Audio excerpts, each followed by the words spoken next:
Welcome to the sixth in the series of political candidate forums in advance of the November 5th general election. This forum is a cooperative production of the League of Women Voters of Tallahassee, the Tallahassee Democrat, and WFSU Public Media.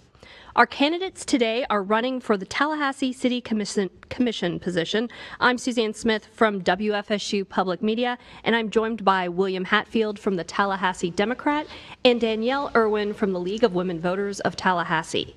We'll be questioning the candidates on various topics of interest to the voting public. The candidates for the Tallahassee City Commission seat 2, sitting left to right, are Inman-Johnson versus Curtis Richardson, who is the incumbent in this race. Reminder for those watching us on social media, please hit the share button and help all your friends see today's discussion live. For those at home, here is how the forums are going to work. We will rotate which candidate gets to answer first. We have a lot of questions, so we're going to ask the candidates to keep your answers to about 60 seconds, sometimes shorter for follow-ups. We will keep time, and we have a very sophisticated way of keeping time. When your time is up, you will hear this. You don't have to come to a dead stop right then, but please finish your sentence, and we will move on. We have a lot of questions. If you're watching live on Facebook and you have a question for the candidates, go ahead and type them in the comments section and we'll get to as many of them as we can. Time is very limited, so you can improve your chances of the question being heard if you keep it brief and polite, make it applicable to both candidates. Any questions before we begin? We're ready. Then let's jump in with the first question.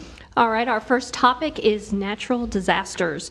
We've had some really close calls with hurricanes, especially lately, in which about 10 miles spared the city from a direct hit.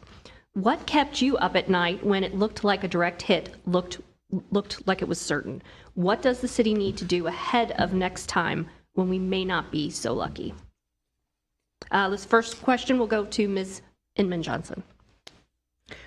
Well, first of all, I was very nervous as a resident. And for Helene, we did evacuate. But I must say that the city did an excellent job, and actually the hurricane did an excellent job by missing Tallahassee, both Helene and Milton. So we prayed for the areas that were hit hard and for the people who lost everything. But we were very happy and felt blessed that it missed us. We thought the city did a good job of getting the utilities back on. Commissioner Richardson? Yeah, thank you. Well, you know, it's interesting. My daughter, who's a midshipman at the Naval Academy in Annapolis, called my wife and I and asked us if we would abandon the city. And I quickly told her, I can't do that in the leadership position that I'm in. I have to be here for the people that I represent in the city of Tallahassee. So my wife and I decided we were going to ride it out, which we did. And fortunately, the hurricane took a different route. But I have to give credit to our city manager and all the wonderful staff that we have that work for the city of Tallahassee and the job that they had done to get us back. Within 36 hours, all of the utilities were back on. Our water, of course, we never lost, but they did a great job, and it's practice for the next time, hopefully. Thank you. Thank you. We know it comes with a large price tag, but given our recent propensity with storms, is replacing overhead utilities with underground lines something we need to consider? What could the implementation of that look like? And is a blueprint-like tax something worth looking at? There's 45 seconds for this question. We'll start with Mr. Richardson. Well, you know, that conversation has come up a number of times. It is a very expensive proposition. I mean, like millions of dollars for undergrounding utilities. Right now, we require new developments to underground their utilities. Southwood, for instance, is one of those. It's a discussion that this city is going to have because even in areas where the utilities were underground or have been undergrounded, the utilities still went out because there are apparatus above ground that are impacted by the storm. But it's a discussion that the community is going to have, and if we decide that we want to commit ourselves to that kind of expense to underground utilities, then we can possibly do a blueprint type sales tax increase to fund that. Thank you. Ms. Inman-Johnson. I don't think we need a tax increase to look at planning now for underground utilities. In Blueprint, we've added things that weren't even included at first in the list of what should be covered with that tax. If we start planning and setting aside money in the capital improvements element, we can certainly take care of beginning the process of underground utilities. I think it would be a benefit financially to the city in the long run. For instance, that 27 million or 30 million that went to FSU could have been a first installment toward underground utilities. We're going to move on to the topic of affordable housing and homelessness. Okay. Inman-Johnson, will begin with you. How can Tallahassee create and preserve enough affordable housing for extremely low-income households? For example, housing and utilities would cost no more than $645 per month for 2 children and a single parent who works full-time for minimum wage. You have 45 seconds. 45? I served on both the county and the city Affordable Housing Advisory committees as chair. And I have been keeping up with the Schimberg Institute's data on affordable housing. The real crisis in Tallahassee in that regard is with affordable rental. And the city just is not planning ahead to address that issue. We should be setting aside incentives to attract developers who are willing to work in that regard. And I know Curtis is going to talk about Columbia Gardens, that the city was a partner in bringing forward, but the main persons involved were the Tallahassee Housing Authority. Thank you. Well, I would say, first of all, the city of Tallahassee is not in the housing business. We do have partners that we work with that provide housing. For instance, I serve on the board of the Tallahassee Lenders Consortium, and we provide them funding, and we have what we call a community land grant, where the land is donated, so that takes the cost of land out of the housing. But in our strategic plan, affordable housing, particularly the low-income housing, is the second top priority of the city of Tallahassee. And we've made considerable progress in that regard. We have got more housing, affordable housing, in the pipeline and completed today than we did the past 10 or 20 years combined. So we are making considerable progress in that regard. Thank you. We will move on to the next question, which is directed to you, Curtis Richardson. We'll stay with you on this one. A new law bars counties and cities from allowing a person to regularly camp or sleep on public property. Also, local governments are authorized to designate a public space for camping and sleeping with approval from the state. How should the city enforce this new state law? 45 seconds. Well, that is going to be a tremendous challenge because, first of all, finding the location, and from what I understand, the law requires that there be running water, that there be lighting, that there be security, and that's going to be a tremendous cost to the taxpayers of communities throughout the state because it's a requirement for municipalities throughout the state. And so we're going to have a conversation again as a community as to how we're going to afford that. And then the interesting part of it, they can be there for a year, then they have to be moved for the next year. So it's not a permanent location, it's only for 1 year and they have to move. And again, as the legislature has done when I was there, It's an unfunded mandate. There's not enough money to cover the expense provided by the state. Thank you. Inman-Johnson, same question to you. First of all, I want to point out that we have a 25% poverty rate in this community, and something has to be done for affordable housing in the community, and nobody ever said the city builds the houses.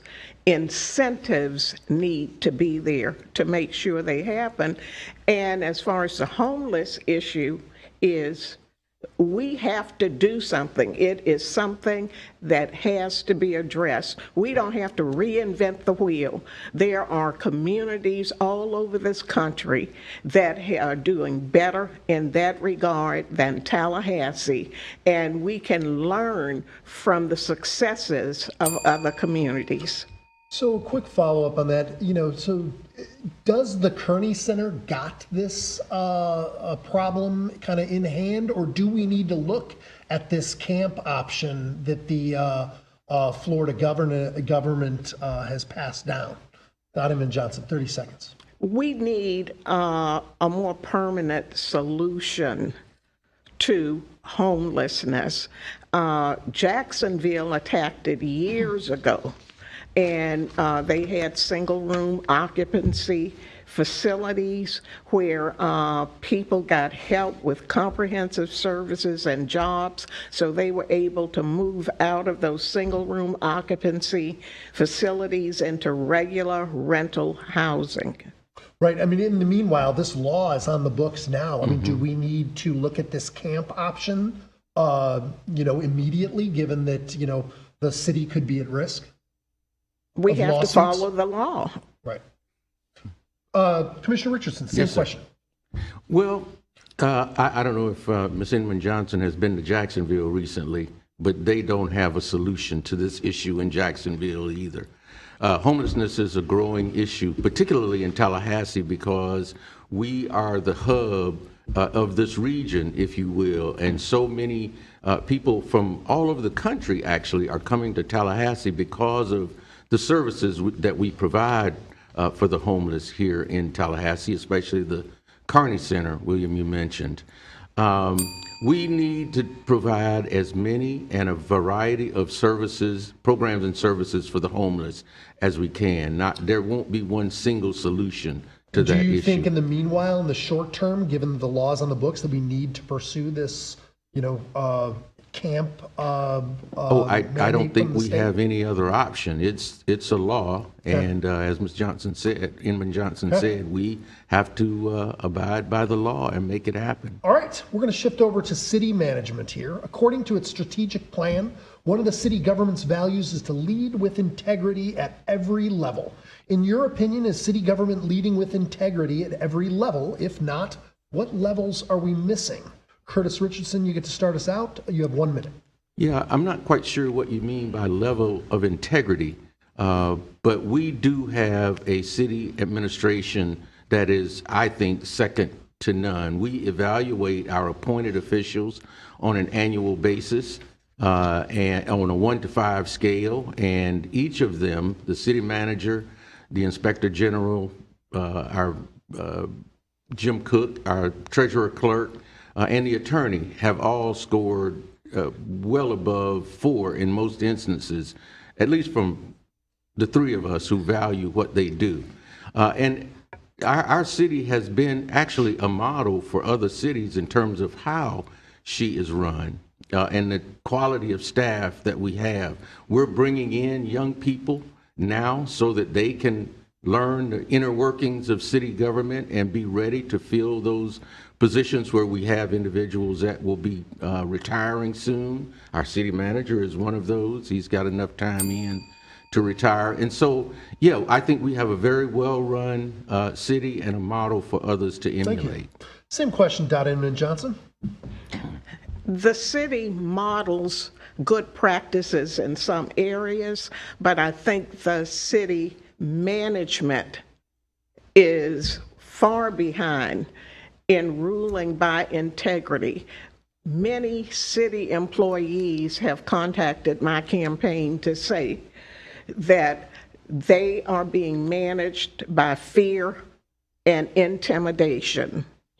And when I saw the way the city attorney, the former city attorney, Cassandra Jackson, was treated, pretty much driven out of City Hall by the manager and his subordinate staff with the kind of environment they created for her, it made me very concerned and feel a lot of changes need to be made at City Hall. And also the way they treat the firefighters. For 19 months, those people went without their pay increases while their families suffered.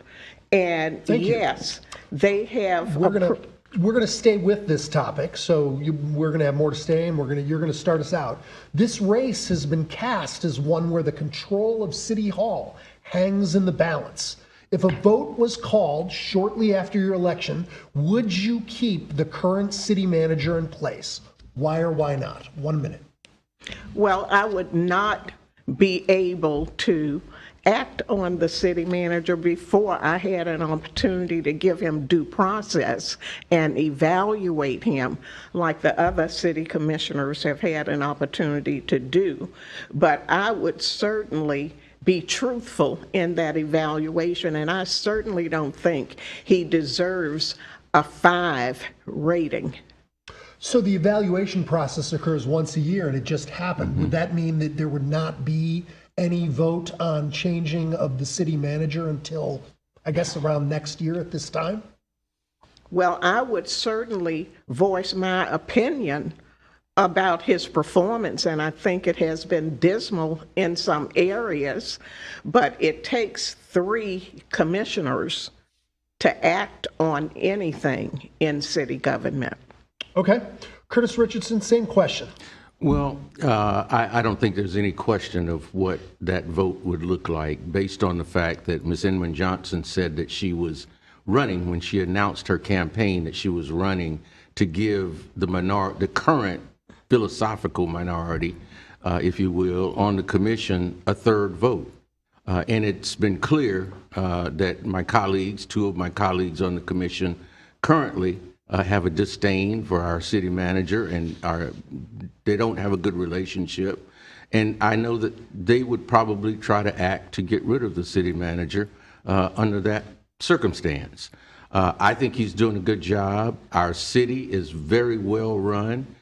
He's at the leadership, the performance of staff over the last several months when we've had natural disasters and how we've brought our city back and the services that we've provided to our citizens. That's the evidence of the leadership that he has provided, and I think is due to keep his position. 15 seconds to respond, Inman-Johnson.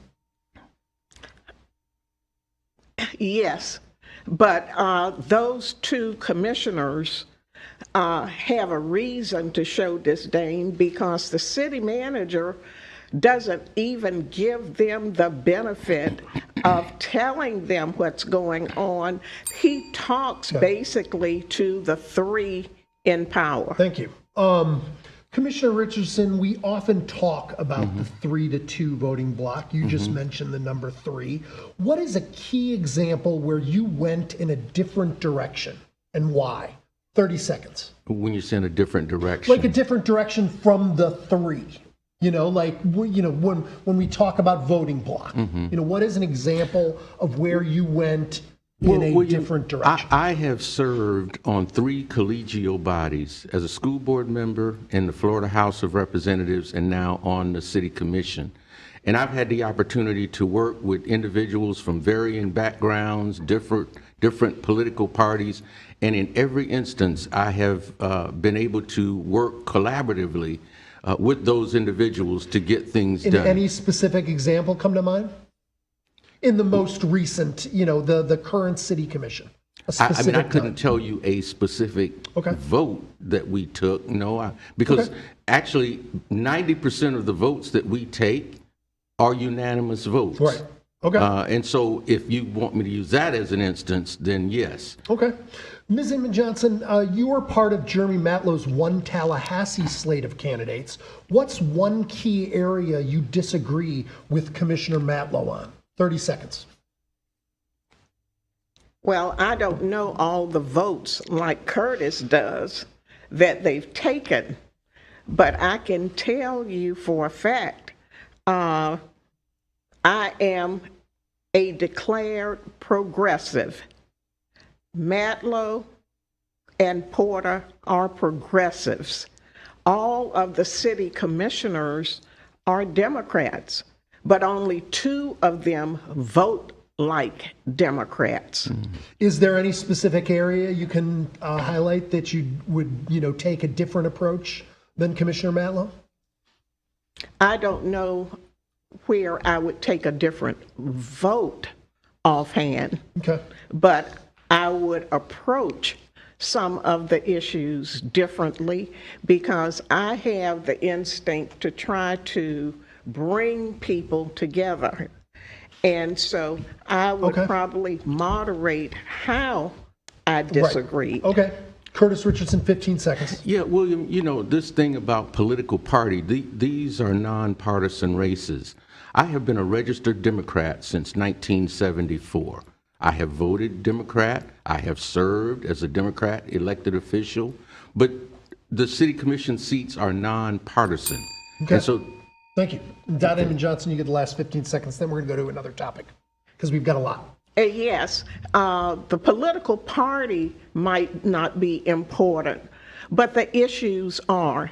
And there are progressive issues where you are bringing people under the big tent and trying to deal with the needs of the people in your community.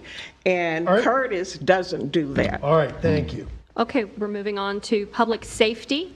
In 2023, the city was rocked by a summer surge in shootings. Yes. This summer, it was a drastic difference with far fewer shootings and shocking homicides.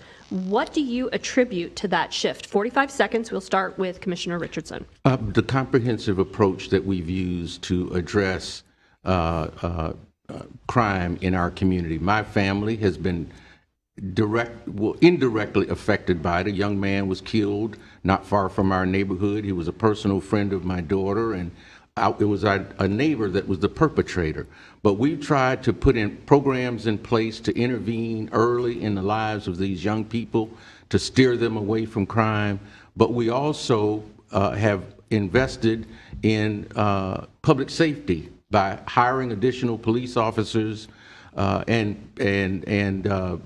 investing in the technology that they use now to solve a lot of these crimes. And we attribute a lot of that to that comprehensive approach and the crime reduction that we've seen over the past year.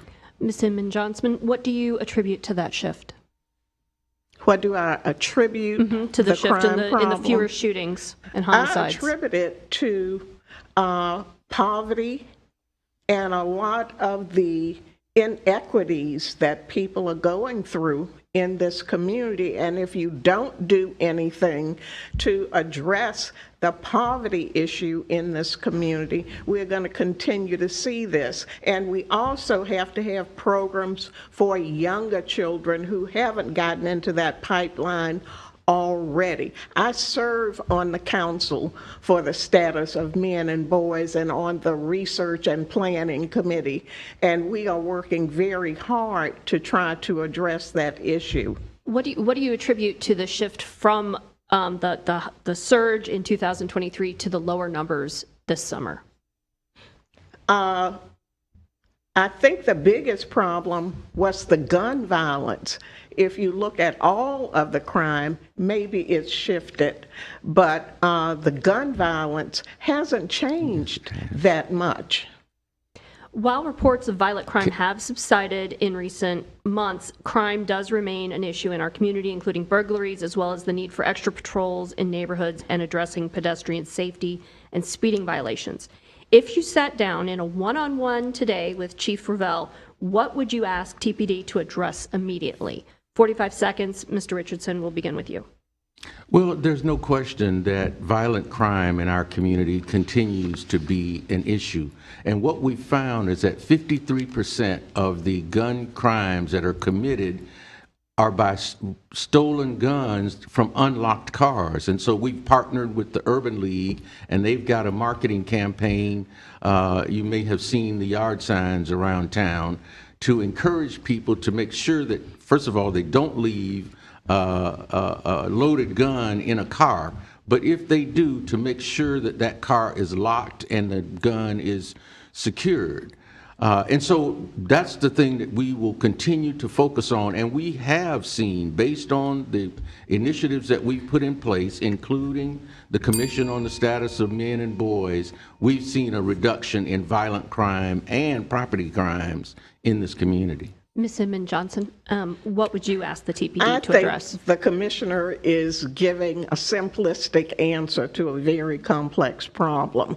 And the city continuing to say that the only way this violent crime happens is because people have unlocked cars and they're stealing the guns is erroneous. And they do that so that they don't have to look deeply at what will solve the problems in our community. So what would you ask the TPD to address immediately? I would ask TPD to, when young people come in contact with the criminal justice system and it is a misdemeanor or not something really serious, that they get a civil citation, just as CAJM has recommended on numerous occasions, and the Sheriff's Department is doing that, but they aren't getting the kind of cooperation from the police department. And if they don't get into the prison system early on, maybe there won't be that kind of recidivism later and the more serious crimes that follow. Thank you. Okay, we'll move on to the economy now. Inman-Johnson, we'll begin with you. What more should city government, Blueprint's Office of Economic Vitality, and the Chambers of Commerce do to make Tallahassee a more desirable location for recent graduates to stay and grow their career? 45 seconds. I think what the city has to do is concentrate on really keeping an active, vital city core to keep young people here and to invest in incentives to bring more jobs that are environmentally friendly to our community, that will keep young people here and working. Thank you. Curtis Richardson, same question. I am very proud of what our Office of Economic Vitality has done in that regard. I was on the Sales Tax Committee where we envisioned a portion of that revenue going towards economic development in addition to the 32 infrastructure projects that were identified. And we've had much success. Amazon is one of those where 2,000 jobs were created, high wage, high skilled jobs. Danfoss Turbocor is another example. And even within the city, we're making opportunities available to young people, college graduates, training them to take the jobs that we have in city government. And that's what we're partnering with the chambers to do as well, is to create those high wage, high skilled jobs that will encourage those young people who are graduating from our universities and college to make Tallahassee their home.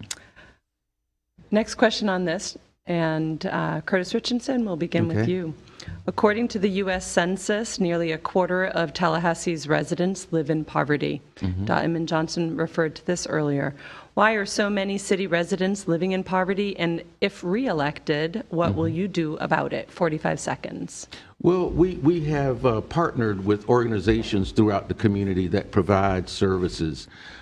I think primarily what we need to do is to make sure that we have those high-wage, high-skilled jobs available, because that's what helps people get out of poverty.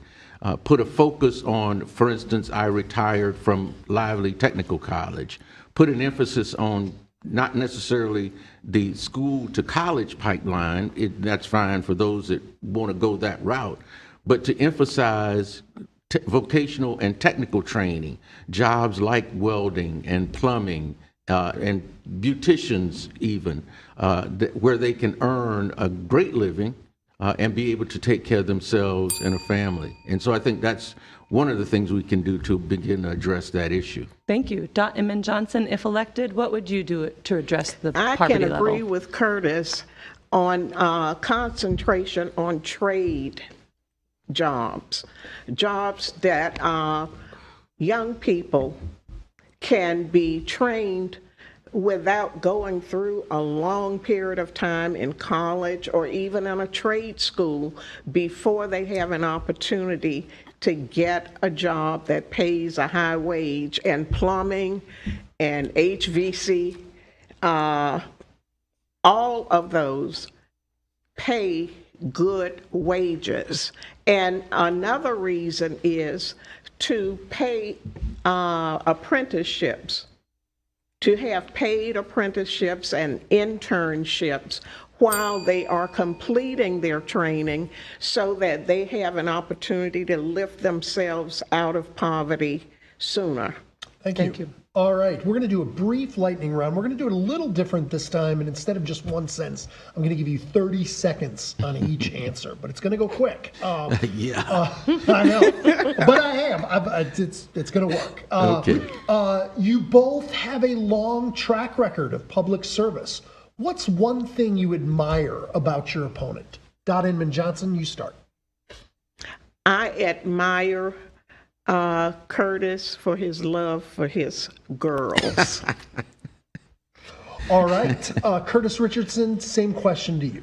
I admire Ms. Inman-Johnson for the book that she wrote on African American First, and I want to thank her for including me in that as the first African American male elected to the Leon County School Board. All right. Happy bicentennial. Yes. Tell us one person in Tallahassee history you admire and why. 30 seconds. Oh, there are so many, but the first one that comes to mind, of course, is the Reverend C.K. Steele and the leadership that he provided in this community in leading us to where we are today and establishing that foundation. Thank you. Inman-Johnson, same question. I need to say C.K. Steele because I won the Living Legend Award last year from the C.K. Steele Institute, but I also have to shout out Anita Davis. Mm-hmm. She worked so hard in this community recently, and I still mourn her passing because she did so much. All right, so I've got these next two questions. I just want one thing, and I know how hard that can be. But what do you point to as your singular signature achievement during your previous tenure on the commission? Inman-Johnson. Singular, the biggest thing. That's hard. I know. But I would say the Clayman Plaza. Excellent. Curtis Richardson, the one thing in the last 4 years. The $500 million that I have advocated for infrastructure improvements on the south side of Tallahassee. Okay. If elected, what will be the one signature achievement of your next 4-year term? Curtis Richardson. To continue providing low-income housing. That has been a personal priority of mine, as well as the priority of the commission in our strategic plan. Okay. Inman-Johnson, your one signature achievement of the next 4 years if elected. I will bring the city's finances into sound shape by requesting a forensic audit to take care of the problems we've been seeing in that regard. Okay. Last question on this. If your opponent is elected, what will the city look like 4 years from now? 30 seconds. Inman-Johnson. It will look exactly like it looks now, with the city manager running the government instead of the city commission answering to the public. The voters are the employers of city commissioners, and they have a job to do what's in the best interest of the public, not developers. Thank you. Curtis Richardson, same question. I think that we would be a community that is anti-business. Okay. Thank you very much. All right, the lightning round is done, and now we are moving to the topic of development. Okay. The public is concerned that developers often clear-cut land or bring businesses like gas stations with little regard to its impacts on the environment, surrounding neighborhoods, and traffic. If elected, what, if any, actions will you take to address such concerns and mitigate such impacts? Commissioner Richardson, we'll start with you. 45 seconds. You said the community is concerned. I don't hear that throughout the community. There are instances where we've had this issue. I can tell you Canopy is one, and I have taken a lead on trying to address that issue for that neighborhood. But we have our local comprehensive plan, which is our blueprint for growth in this community. And it tells us where growth can occur, how it can occur, and that's what we follow. We have our land use codes, and we ensure that developers stick to those two planning documents and growth documents. Those. Thank you very much. Oh. Inman-Johnson? First of all, Curtis addressed the Canopy neighborhood in a PR kind of way by putting all the staff in a room with them and telling them there's nothing they can do about the process. 3 commissioners can do something about any problem in city government, and it is a big concern. I just had a call this morning from another neighborhood where neighborhood preservation is being ignored, and buffers and anything where they are putting development right up against people's backyards. And if it wasn't a problem, I would not be hearing from all of these neighborhoods asking for my support. Thank you. What is your vision for the Railroad Square Art District? Do you support the use of Community Redevelopment Agency or other public funds to purchase or redevelop the district, and why? Inman-Johnson, we'll start with you. 45 a lot seconds, of people sorry. may not remember, but I was this region's representative on the Florida Arts Council, and was the reason a lot of dollars were directed to North Florida instead of going to Central Florida and South Florida for the arts. I was the leader in making sure we had a local arts agency that was the Cultural Resources Commission, that is now COCA. And I certainly support the Arts District, because you can't have a vital city without including culture, history, and the arts. Commissioner Richardson? I too wholeheartedly support the arts in our community and an arts district. Will that be Railroad Square? We can't make that decision yet, because one of the things we have to do is our due diligence to make sure that we have all the studies that are needed in order to make that decision, because the taxpayers' dollars will be spent on that, and we need to make sure that what we're purchasing, if we decide to make that purchase, that we will have the money to do it. Now, the one thing that I won't do is take money from those neighborhoods that we have promised that we will invest in, the Providence neighborhood and South City with CRA funding. I won't take money from them to put towards the art district, because those neighborhoods are our priority. Thank you very much. Speaking of the spending of money, Curtis Richardson, will stay with you on this topic. Okay. Local voters initially created Blueprint in 1989.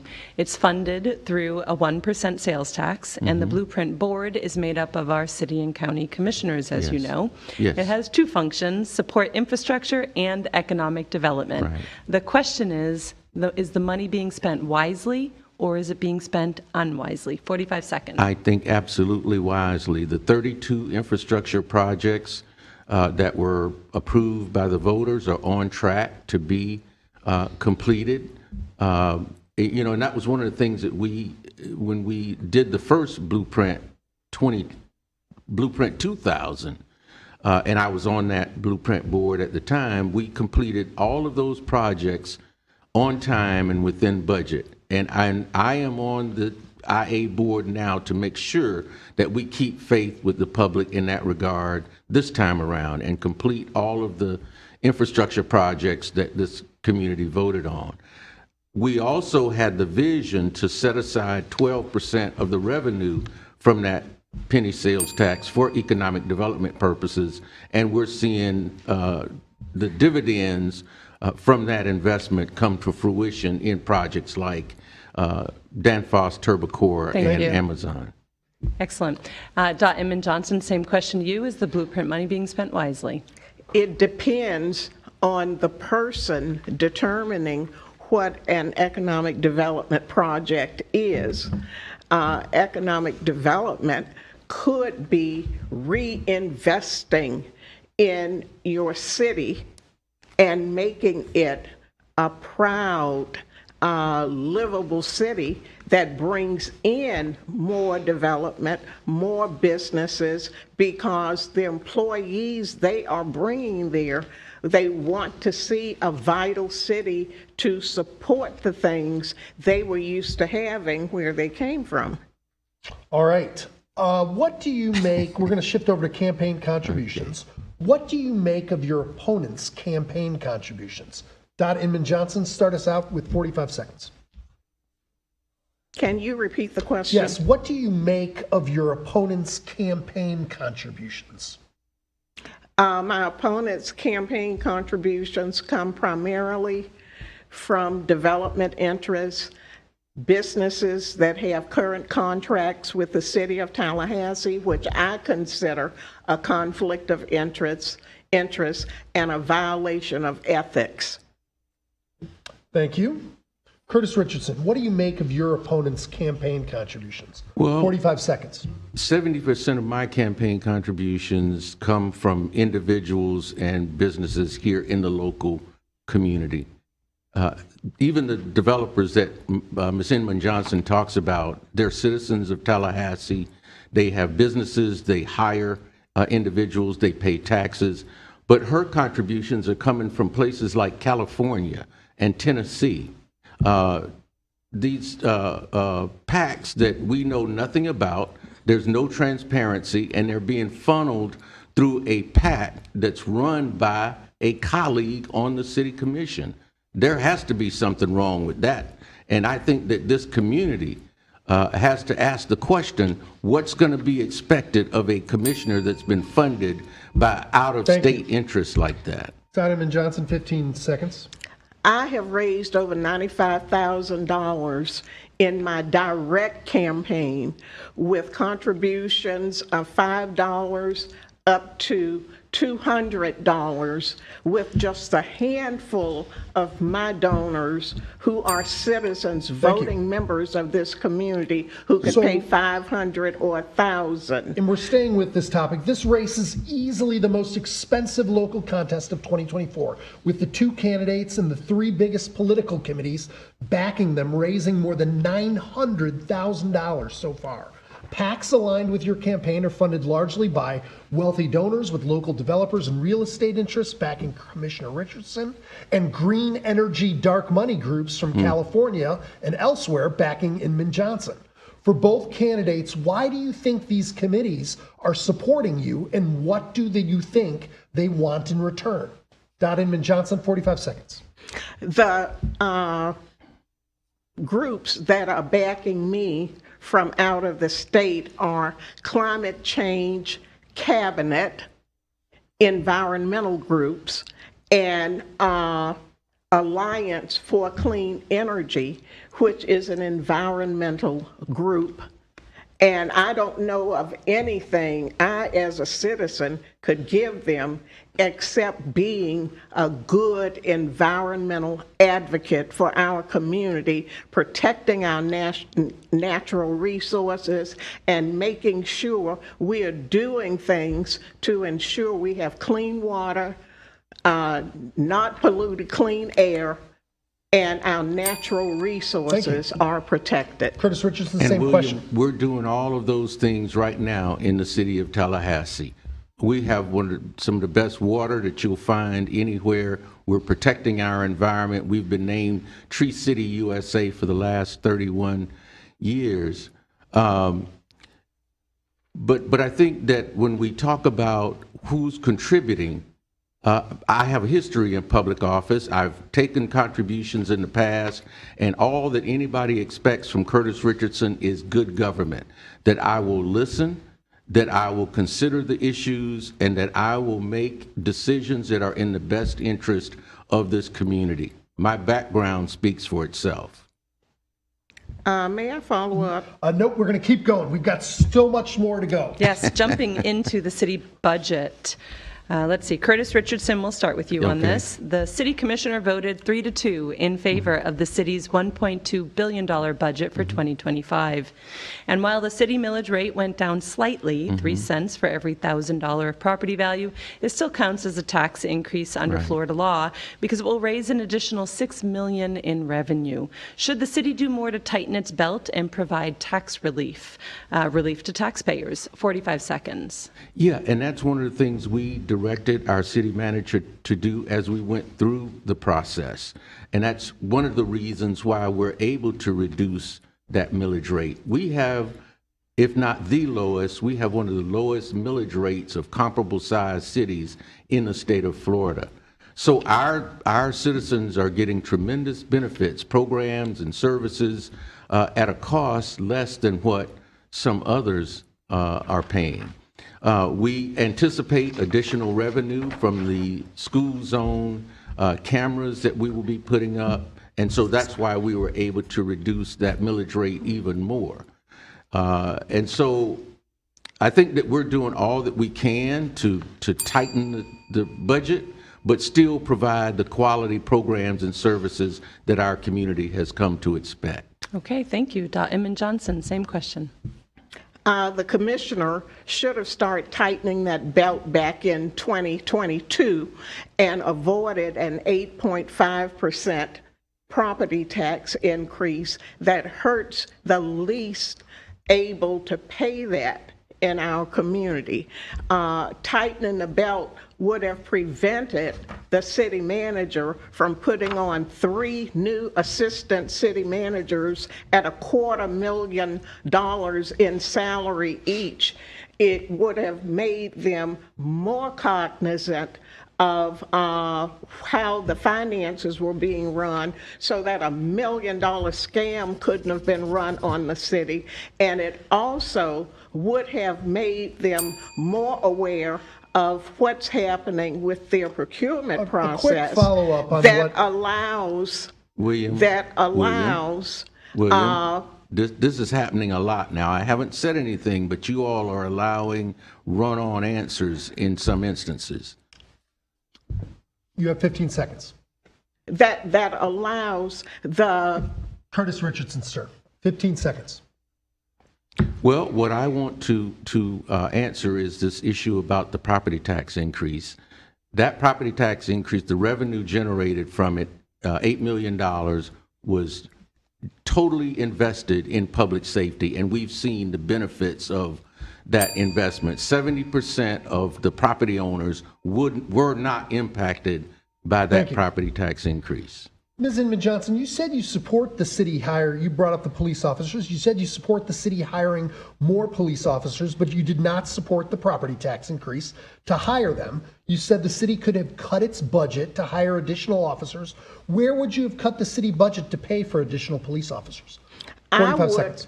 I would have a procurement process that does not allow wasted city dollars like the one out at the Northwood Center, where the police complex that is being built by Ajax Construction has been allowed to go from a $40 million budget to a $135 million budget, almost $100 million more than it should have cost.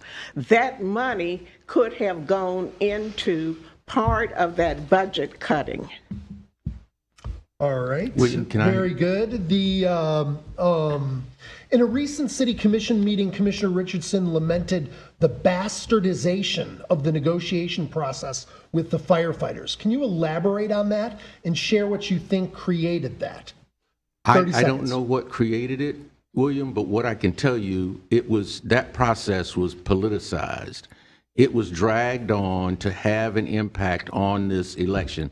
But I'm proud to say that just recently, the firefighters did approve their contract with the city of Tallahassee. There has been an agreement made. It comes before the commission tonight for final approval. But that process was politicized. The city commission has no role in the collective bargaining process other than to approve the final contract when it's agreed upon. Inman-Johnson, do you agree with that characterization? 30 seconds. Absolutely not.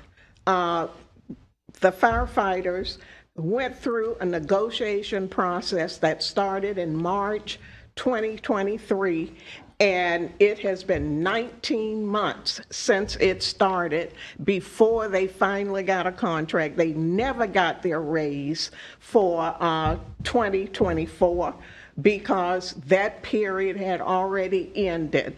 They agreed to that contract because they were tired of being pressed down, not having the money for their family. We're going on to the city charter amendments.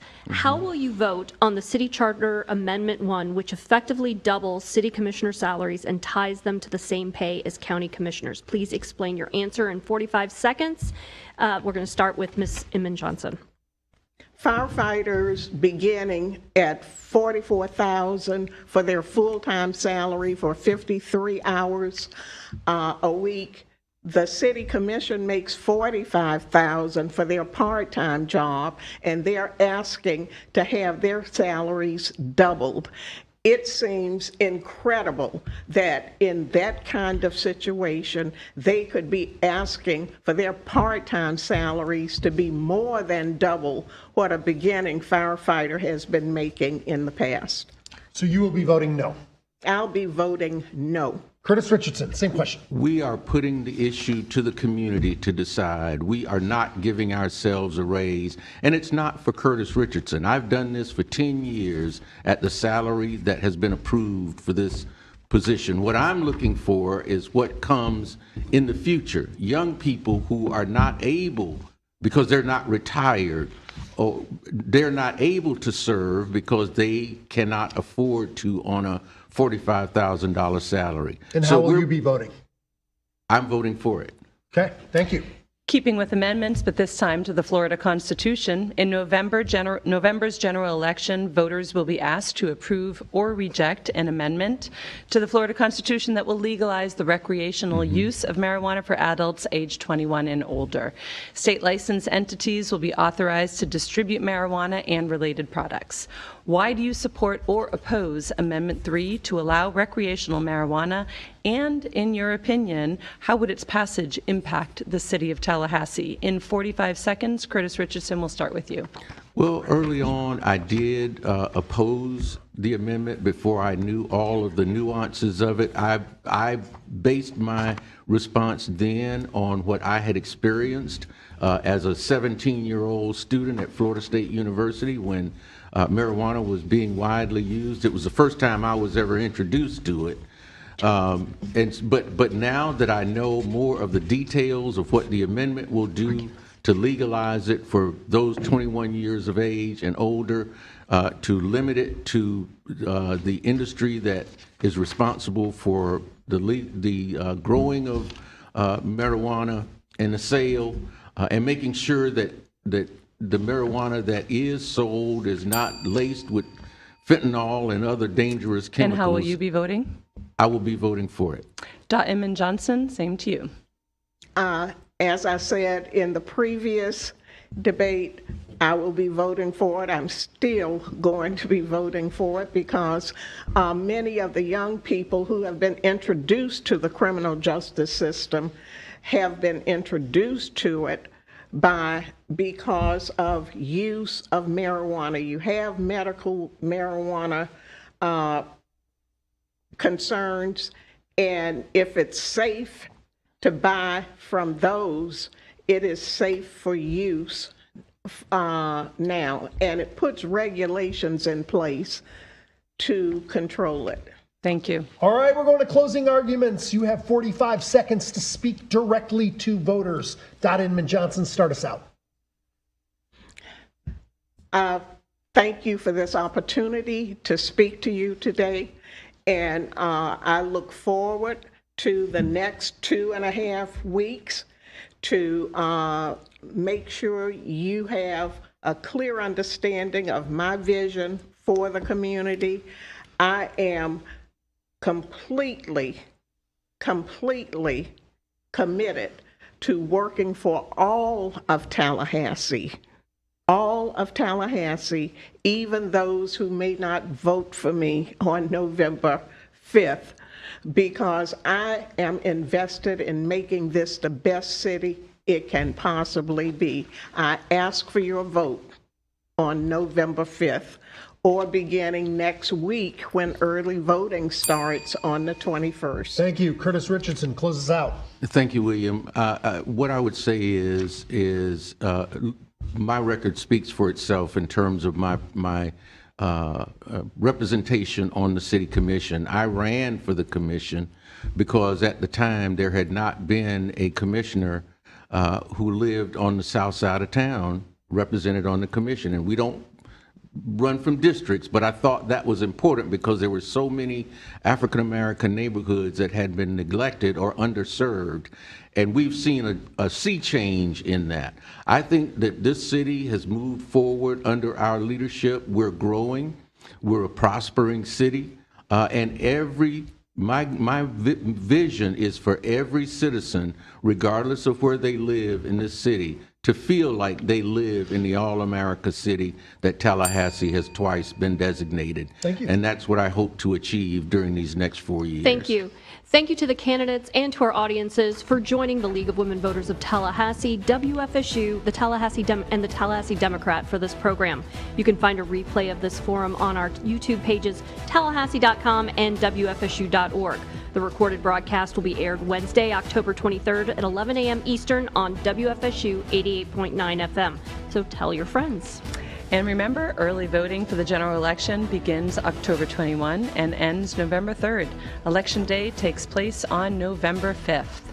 If you have questions for the superintendent's candidates, that's the last forum we have, please email us at news@tallahassee.com. And please look for all coverage of this race and all races on tallahassee.com. Thank you so much for watching. We're out.